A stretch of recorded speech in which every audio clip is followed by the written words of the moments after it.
These numbers here are not based on current zoning, not based on RA5, but are based on suburban residential. And that these numbers are 100 times higher for many of those radionuclides than what EPA would permit. Instead of being a 10 to the minus 6 risk, as he says up here, most of those numbers are in fact 10 to the minus 4, 100 times higher risk already as the point of departure. That means that the column to the right, which is what Phil is really going to end up at, 100 times higher than what he claims is the EPA goal, which is already 100 times higher than what the EPA goal really is. That the actual cleanup that they are contemplating is 10,000 times more radioactivity than EPA would normally permit. But they're not going to let you comment on that. First of all, you're not having to be able to see it. Second of all, they didn't tell you the truth about it in the presentation today. And third, the actual decision is to be made, quote unquote, let's see if I can find the quote, after the comment period is all over, quote, a risk management decision will be made. The purpose of CERCLA is to have the public involved in that risk management decision. The purpose is to be able to have you have a say in how much radioactivity is left behind.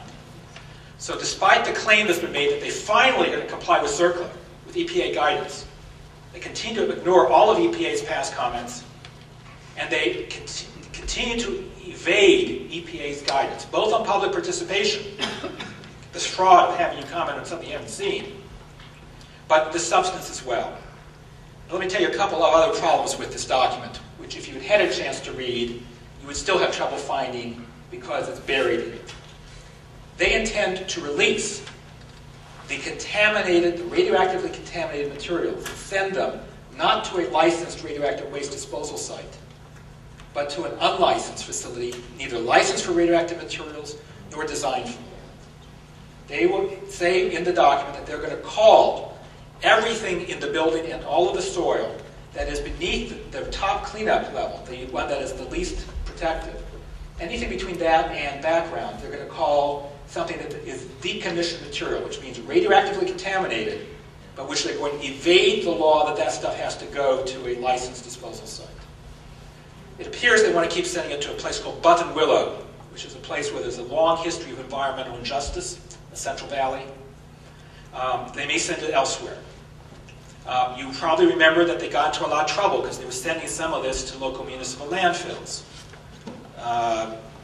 The Sunshine Canyon, Bradley, and Calabasas.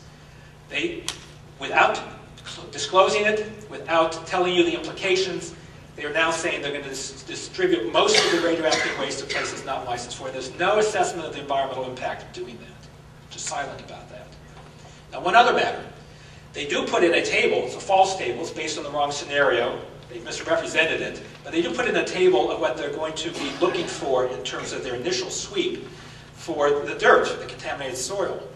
But they don't even put in a cleanup standard for the buildings.